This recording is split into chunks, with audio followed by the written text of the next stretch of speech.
Ambassador Keth Moore stared at the holographic documents floating before him, his 6 eyes blinking in sequence as he processed the intelligence report. The Galactic Council chamber hummed with its usual activity, but today felt different. Today felt wrong. By the 7 sons of Eldera, he muttered, his voice carrying that peculiar clicking sound that made humans wince. They knew. They actually knew. 3 cycles ago, the Treaty of Nexus Prime had been signed with great fanfare. The humans, those supposedly primitive bipeds from the 3rd planet of a nothing star system, had agreed to peaceful coexistence. No more expansion, no more territorial disputes, just nice, quiet integration into the galactic community. What a load of cosmic waste that turned out to be.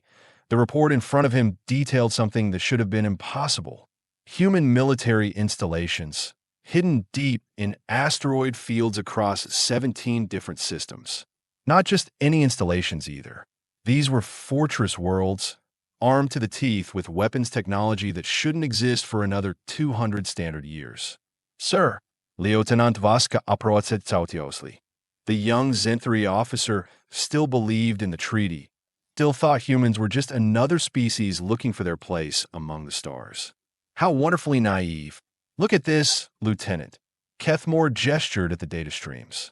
Tell me what you see.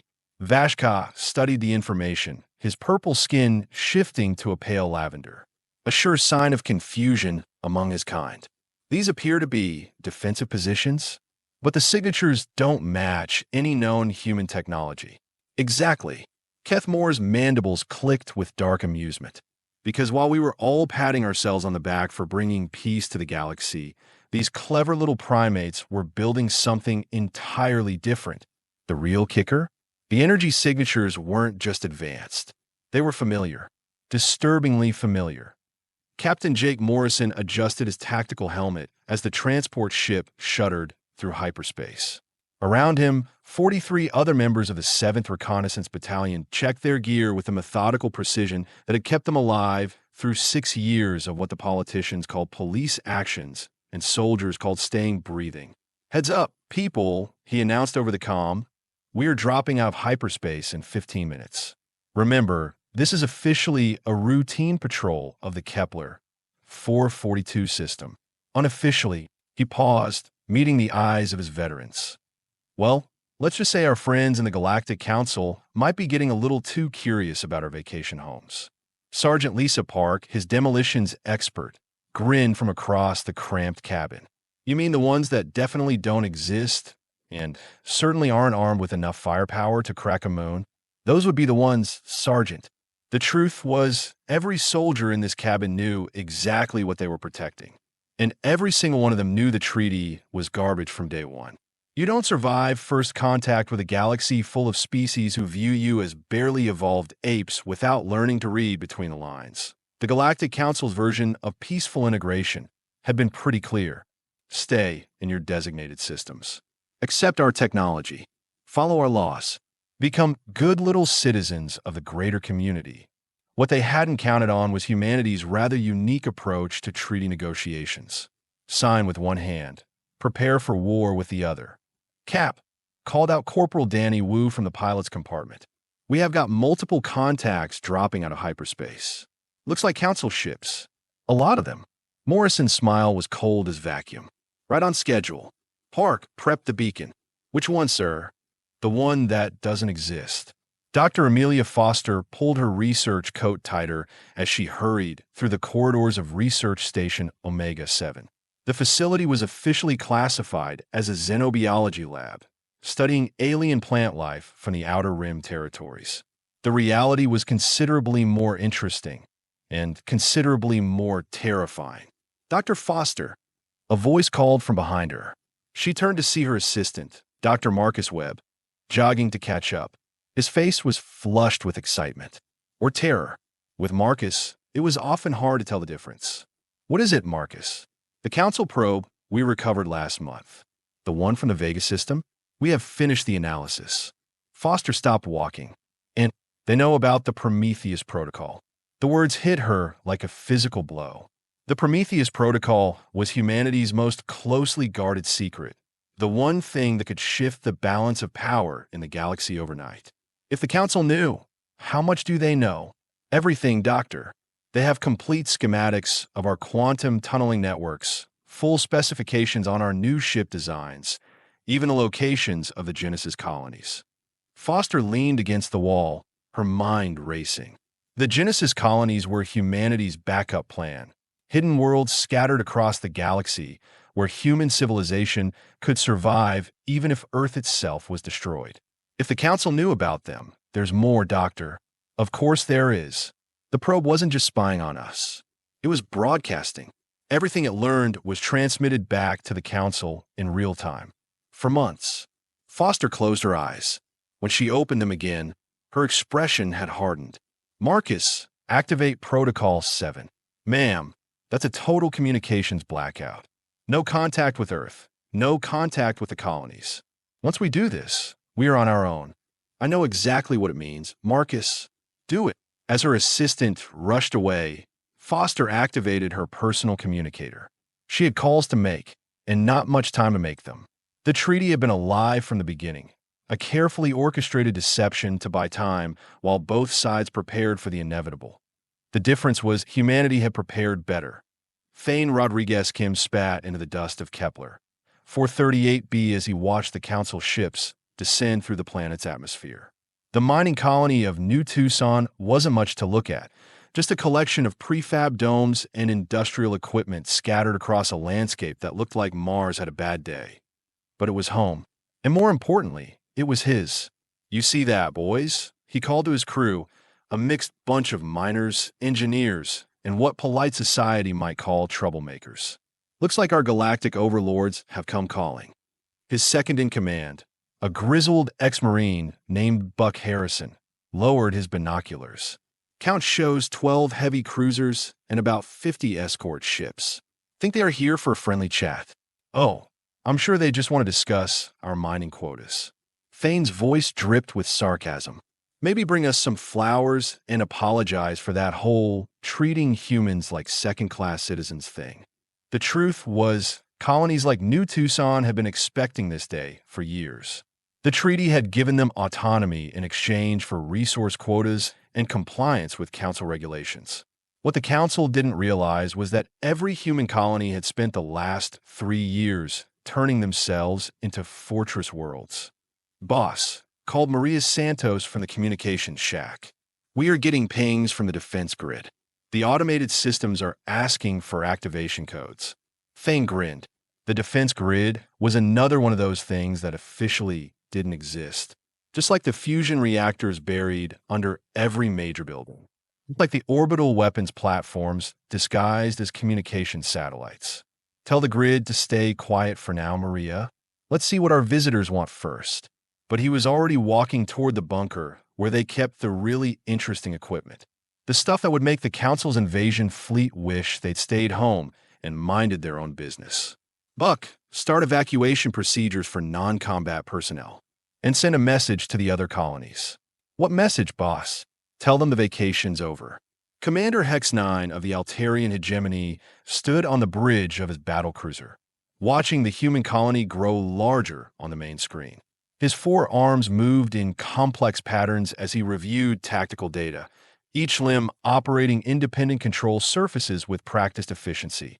The Altarians had been the first to make contact with humanity, and they'd immediately recognized the threat these strange bipeds represented. Not because of their technology, which had been laughably primitive at first contact. Not because of their military might, which had been non-existent. And the Altarians feared humans because of something much more dangerous. Their adaptability. Status report, Hex 9 commanded. Orbital scans complete. Commander, his tactical officer replied. The colony appears to be exactly what it claims to be. Mining operation, population roughly 8,000, minimal defensive capabilities. Hex 9's middle eyes narrowed. In his experience, nothing involving humans was ever exactly what it appeared to be. What about subsurface scans? Inconclusive, sir. The mineral composition of the planet interferes with deep penetration sensors. How convenient. Hex 9 had fought humans before, during the border wars that preceded the treaty. He'd learned to never, ever take their apparent weakness at face value. "Sir, we are receiving a transmission from the colony. Put it through." The image that appeared on screen showed a human male, middle-aged by their standards, wearing simple work clothes and a friendly smile. Everything about him screamed harmless civilian, which meant he was probably one of the most dangerous individuals in this system. "Greetings, Altarian fleet," the human said. "I'm Thane Rodriguez Kim, administrator of New Tucson Colony. To what do we owe the pleasure of this visit?" Hex 9 studied the human's face, looking for tells. The slight tension around the eyes, the way his hands remained carefully out of view, the too casual posture of someone trying very hard to appear relaxed. "We are conducting routine inspections as per the Treaty of Nexus Prime," Hex 9 replied. "You will prepare for boarding and full system audit." The human's smile never wavered. "Of course, Commander. We are always happy to cooperate with Council authorities. Though I should mention, we are currently conducting some blasting operations in the lower mines. For safety reasons, you might want to delay your inspection until we have finished." "What kind of blasting operations?" "Oh, nothing major. Just clearing some stubborn mineral deposits. Should be done in about 6 hours." Hex 9 felt a chill run down his primary spine. 6 hours was more than enough time for a human colony to transform from a peaceful mining operation into a fortress that could hold off a fleet 10 times their size. "We will begin inspections immediately." "I'm afraid that won't be possible, Commander." The human's smile finally faded, replaced by an expression that every species in the galaxy had learned to fear. It was the look of a human who had finished being polite. "You see, Commander, there's something you need to understand about us humans. We really don't like uninvited guests." The transmission ended abruptly, leaving Hex 9 staring at a blank screen. "Sir," his weapons officer called out, "we are detecting massive energy spikes from the planet's surface. Shields up, all ships to battle stations." But even as he gave the orders, Hex 9 knew it was too late. The humans had been planning for this moment since the day the treaty was signed. Every colony, every outpost, every seemingly innocent human settlement had been preparing for war while pretending to embrace peace. The galaxy was about to learn why humanity had survived long enough to reach the stars, and why they damn well intended to keep them. The first shots fired weren't from the Altarian fleet.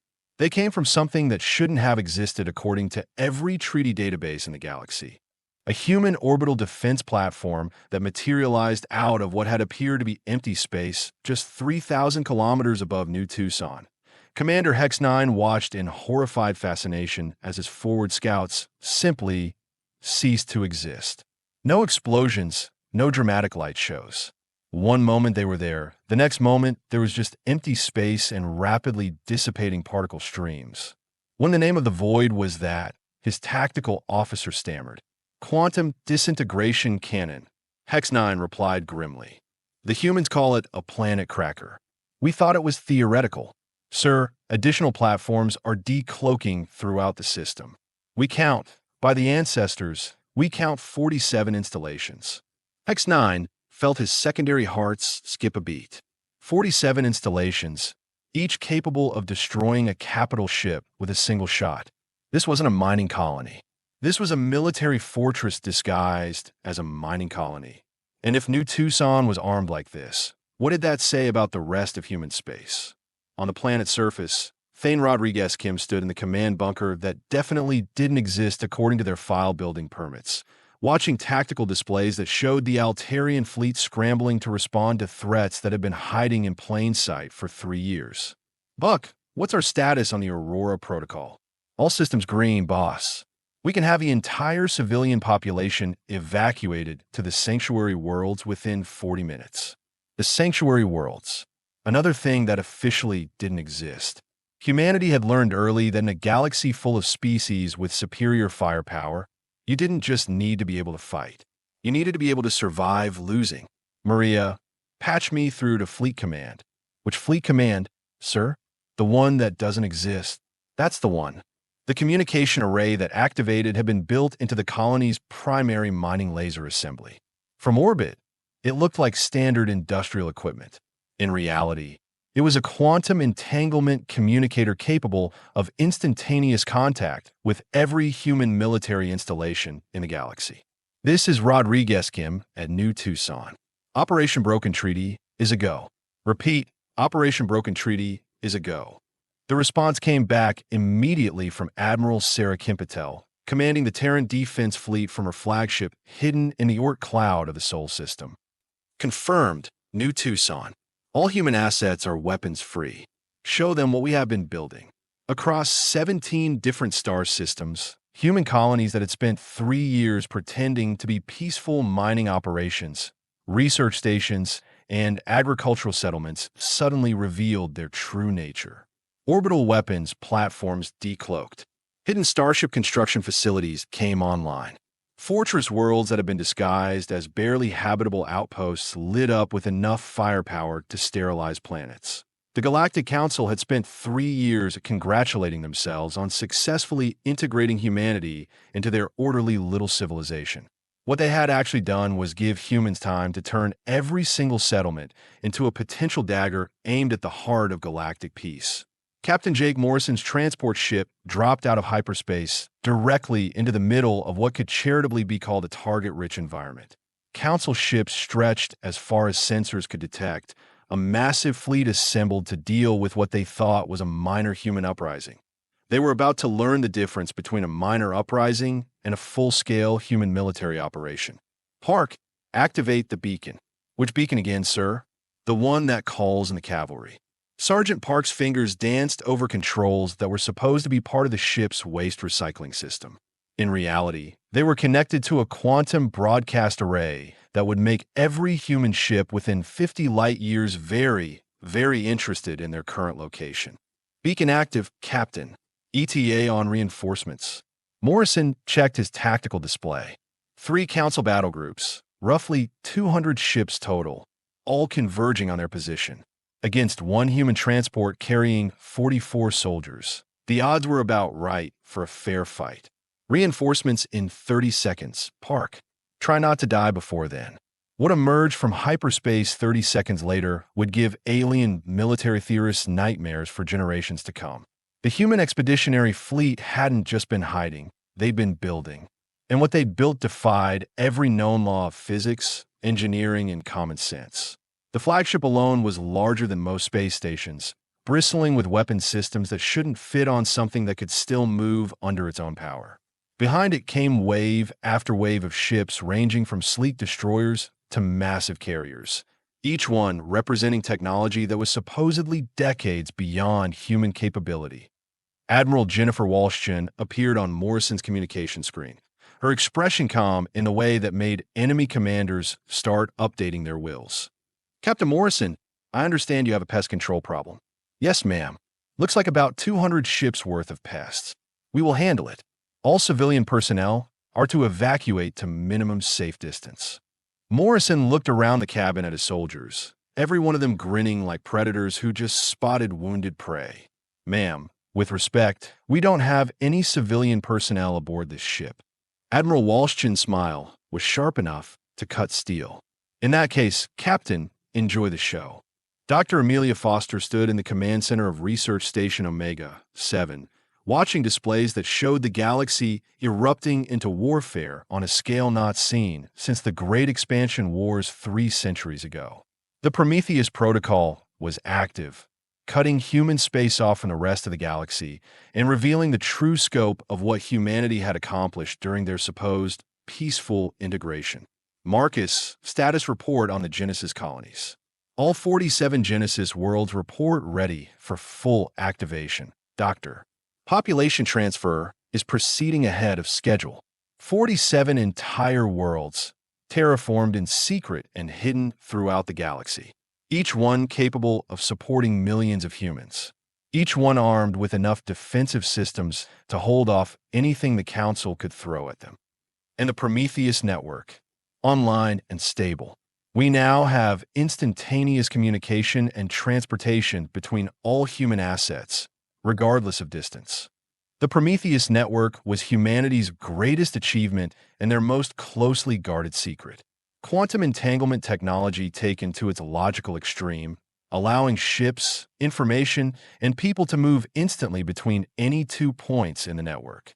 It had taken 10 years to build, and another 5 to perfect. IT also made humanity effectively immune to siege warfare. Doctor called one of her technicians. We are receiving surrender requests from Council fleets in 12 different systems. Foster raised an eyebrow. Surrender requests? Already? Apparently, ma'am, when you can instantly reinforce any battle from anywhere in the galaxy, and your ships individually outgun anything else in space. Well, the tactical mathematics become rather obvious. Through the station's observation deck, Foster could see stars that hadn't been visible moments before. Stars that were actually human ships arriving through the Prometheus network, each one representing technology that made the rest of the galaxy's military forces obsolete overnight. Marcus opened a channel to the Galactic Council. When the connection established, she found herself looking at Ambassador Keth Moore, his 6 eyes wide with what she suspected was barely controlled panic. Ambassador, she said pleasantly, I believe we need to renegotiate the terms of that peace treaty. The final confrontation took place not in space, but in the council chamber itself. The great circular room that had once hosted dignified debates about galactic governance now resembled something between a war room and a funeral parlor. Ambassador Keth Moore looked across the table at the human delegation, led by a woman who introduced herself simply as Director Helen Martinez Park. Behind her stood representatives from every branch of human civilization: military, civilian, scientific, and several categories that didn't have official names. You lied to us, Keth Moore said simply. Yes, Director Martinez Park replied without hesitation. We did. The treaty specifically prohibited military buildup beyond defensive capabilities, and we followed that treaty to the letter. Everything we built was defensive. The fact that our definition of defensive capability included the ability to defend ourselves against anything you could possibly throw at us. Well, that's just good planning. Around the chamber, representatives from dozens of species shifted uncomfortably. The human fleet currently surrounding the council station made any thoughts of forcing compliance rather academic. What do you want? Asked the Zenthri representative, her voice barely above a whisper. What we have always wanted, Martinez Park replied, to be left alone to develop as we see fit. The difference is, now we have the capability to ensure that happens. And if we refuse? Director Martinez Park's smile was polite, professional, and absolutely terrifying. Ambassador, 3 hours ago your combined fleets represented the strongest military force in the galaxy. As of this moment, you couldn't successfully invade a human kindergarten. We are not here to conquer you or rule you. We are here to make sure you understand the new rules. She stood, her delegation rising with her. Humanity will continue to honor our trade agreements and diplomatic protocols. We will participate in galactic governance as equal partners, not junior members. And if anyone, anywhere decides that humans need to be put back in their place. She paused, looking around the chamber. Well, let's just say that would be inadvisable. As the human delegation filed out, Ambassador Keth Moore slumped in his chair. The intelligence reports had been right. The humans had known the treaty was a lie from the beginning. The difference was they'd been prepared for it. 0.6 months later, Thane Rodriguez Kim stood on the observation deck of New Tucson Colony, watching ships from a dozen different species arrive to negotiate mining contracts.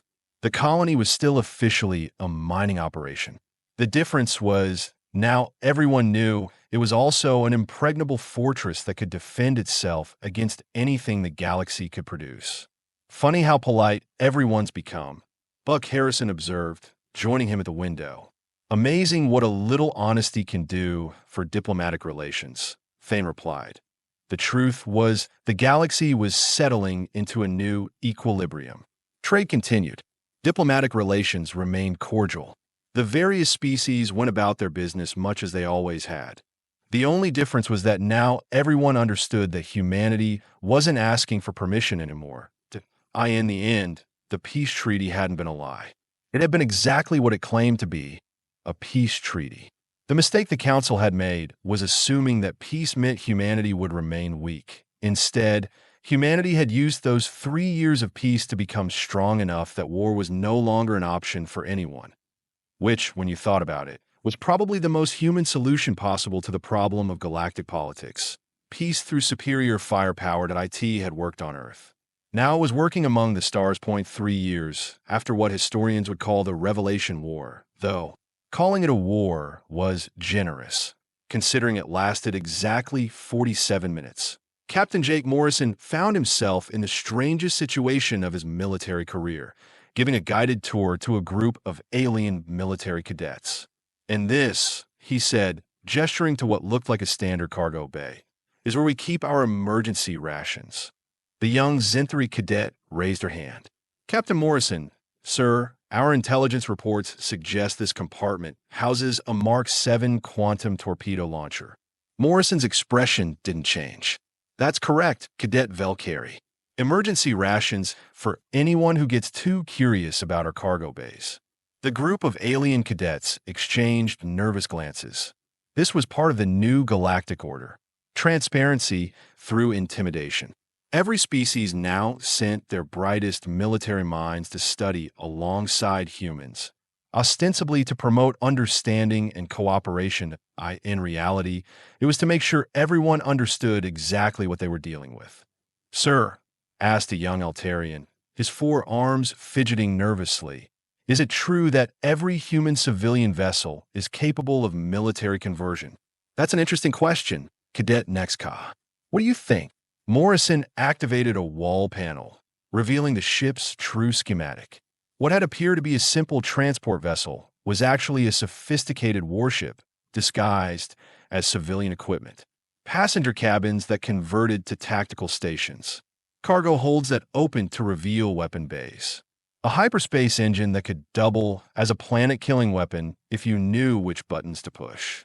"By the void," whispered the Zenthari cadet. "This entire ship is a weapon. This entire ship is a tool," Morrison corrected. "Like every human tool, it serves multiple purposes. We call it efficiency. You call it terrifying. We are both right."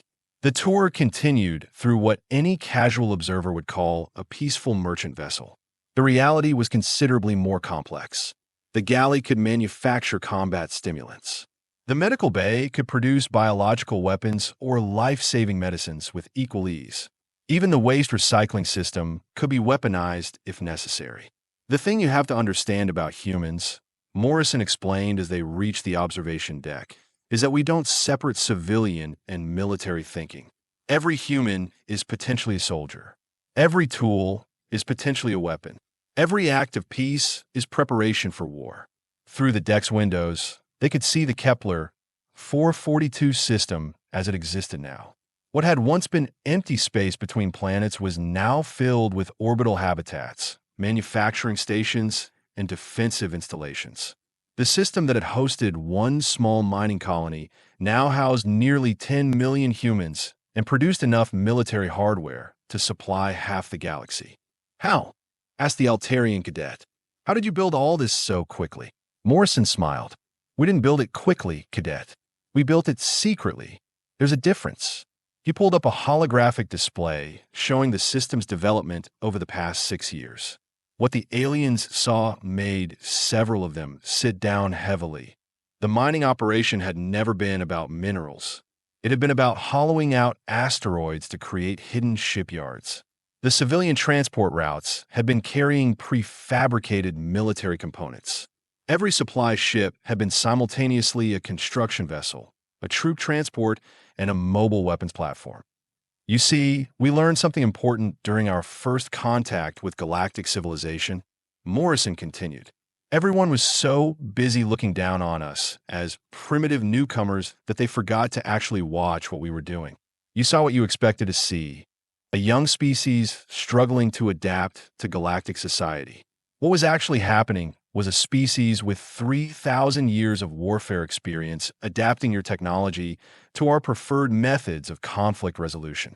Dr. Amelia Foster had traded her research station for something considerably more impressive, the command deck of humanity's first publicly acknowledged dreadnought. the UHFS Prometheus.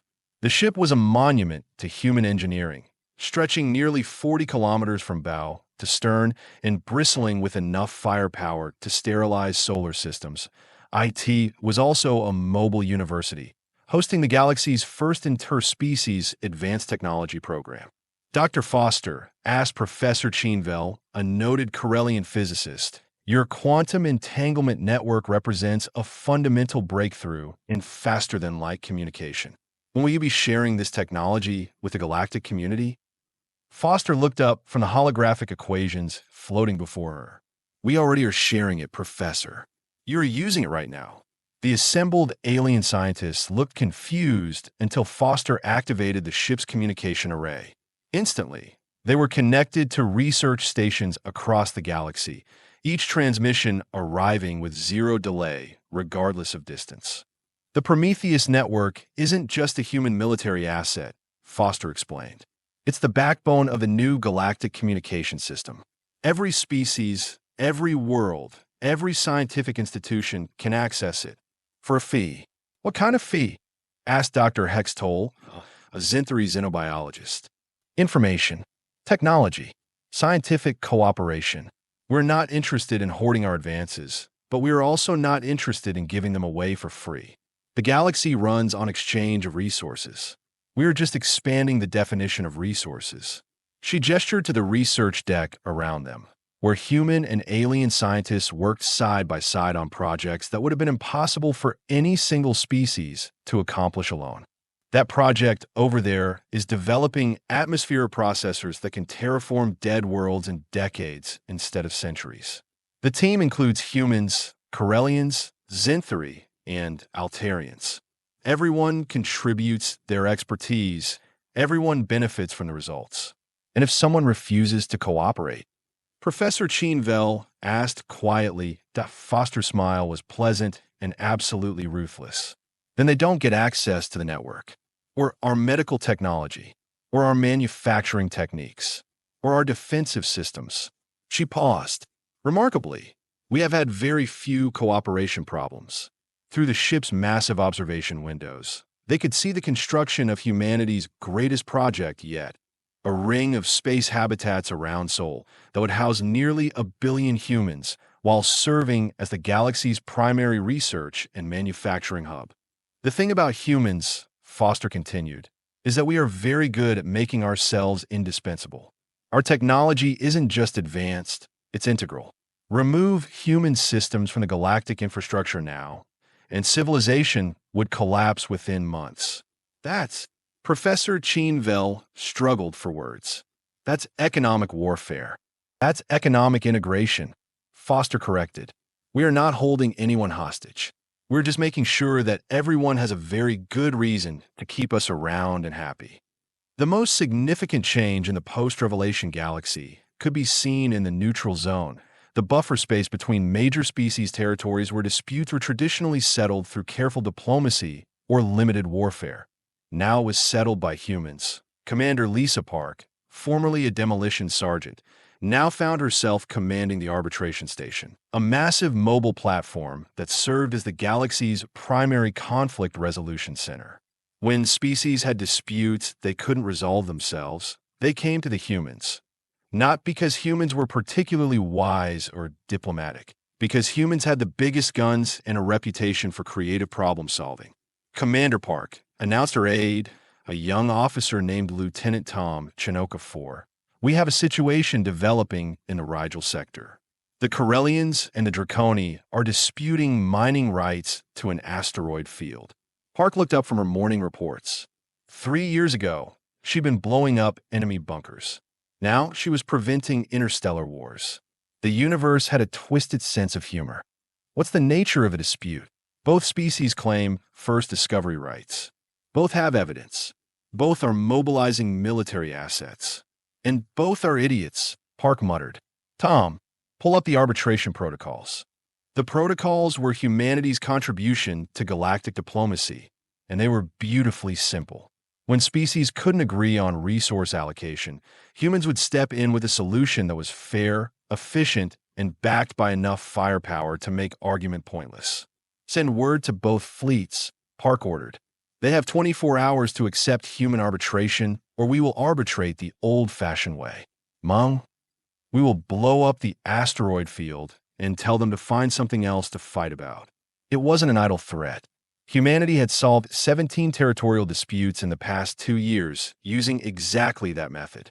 Amazing how quickly species learned to compromise when the alternative was watching their prize get vaporized by human engineering. Commander, the Corellian fleet is accepting arbitration. The Draconi are still considering. Park checked her tactical display.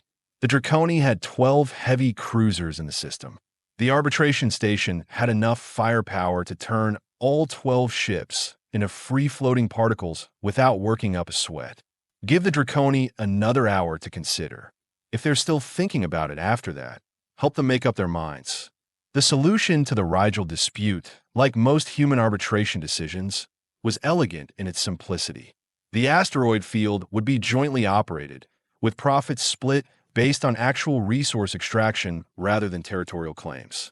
Both species would provide security, both would share technology, and both would be monitored by human observers who had a very low tolerance for renewed hostilities. The IT wasn't perfect justice, but it was practical peace. And in a galaxy where most species preferred practical solutions to philosophical debates, that was usually enough. The real test of the new galactic order came not from military conflict or diplomatic disputes, but from something far more dangerous, a genuine crisis that required everyone to work together. The crisis had a name: the Devourers. They appeared at the edge of the galaxy 18 months after the Revelation War, a swarm of artificial intelligences in self-replicating ships that consumed entire solar systems to fuel their expansion. No one knew where they came from or what they wanted, but their intent was clear. They were going to eat the galaxy. Admiral Sarah Kimpetel stood in the command center of the Prometheus, surrounded by holographic displays showing the advancing Devourer swarm. Around her, the greatest military minds of every major species worked frantically to develop some kind of response. Current projections show complete galactic consumption within 18 months if current expansion rates continue, reported her tactical officer. What about our defensive capabilities? Individual human fleets can hold them off temporarily, but we're talking about millions of ships spreading across thousands of light years. We can't be everywhere at once. Kipatel nodded grimly. This was the scenario that had haunted human military planners since first contact. A threat so large that even humanity's technological advantages weren't enough to handle alone. Admiral called Commander Hex 9 from across the room. The Altarian had become one of humanity's most trusted allies since the Revelation, partly from respect and partly from the practical recognition that cooperation was preferable to extinction. What is it, Commander? We have been analyzing Devourer ship construction patterns. They're using a form of molecular assembly that's similar to our own nanotechnology, but more advanced. However, there might be a weakness. Kipatel gestured for him to continue. They seem to be vulnerable to quantum disruption fields. The same technology that powers your entanglement network could potentially disable their replication systems. Are you suggesting we turn the Prometheus network into a weapon? I'm suggesting we turn the entire galaxy into a weapon, Admiral. The plan that emerged from that meeting was audacious, even by human standards. Every species would contribute ships, technology, and personnel to create a galaxy-spanning defense network. The Prometheus quantum entanglement system would coordinate everything in real time, allowing instant communication and resource allocation across the entire battlefield. That IT was the kind of massive cooperative effort that would have been impossible under the old galactic order, where every species jealously guarded their military secrets and competed for resources. Under the new order, where humans had made themselves indispensable and backed their diplomacy with overwhelming force, it became not just possible, but inevitable. The Battle of the Galactic Rim lasted 3 weeks and involved over 10 million ships from every species in known space. It was coordination on a scale never before attempted, made possible by human technology and human leadership. When the last Devourer ship was destroyed, the galaxy found itself changed once again. The various species hadn't just fought together. They discovered they could work together. The human model of practical cooperation backed by superior firepower had proven itself against the ultimate test point 5 years after the Revelation War. Ambassador Keth Moore found himself in his office, reviewing reports that would have seemed like fantasy fiction a decade earlier. Galactic trade was at an all-time high. Interspecies conflicts were at an all-time low. Scientific advancement was proceeding at a pace that defied historical precedent. The humans had kept their word. They weren't interested in ruling the galaxy. They were interested in managing it. "Sir," his aide announced, "Director Martinez Park is here for your appointment." The human delegation leader entered his office with the same professional smile she'd worn during the original renegotiation. Behind her was a young human woman Keth Moore didn't recognize. "Ambassador," Martinez Park said pleasantly, "I'd like you to meet my successor. Director Amanda Foster Kim will be taking over human diplomatic relations effective next month." Keth Moore studied the younger human carefully. She had the same confident bearing as her predecessor, the same calm demeanor that suggested she knew exactly how much firepower was backing her negotiations. "A pleasure to meet you, Director Foster Kim. I trust you will continue your predecessor's policies." The new director smiled. "Oh yes, Ambassador. We humans are very consistent in our approach to galactic politics. We believe in peace, cooperation, and mutual benefit. And if those fail," her smile never wavered, "then we believe in superior firepower, overwhelming technological advantage, and the complete inability of anyone else to oppose our will." After the humans left, Keth Moore sat in his chair and contemplated the reports on his desk. 5 years ago, he discovered that the peace treaty was a lie. What he hadn't realized at the time was that it was the best lie ever told. Humanity hadn't lied about wanting peace. They'd lied about being weak enough that anyone could force a different kind of peace on them.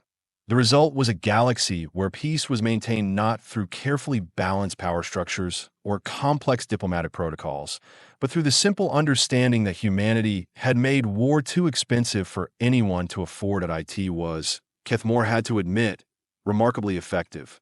Outside his office window, ships from dozens of species moved through space lanes protected by human technology, carrying goods produced through human-coordinated manufacturing, communicating through human-built networks.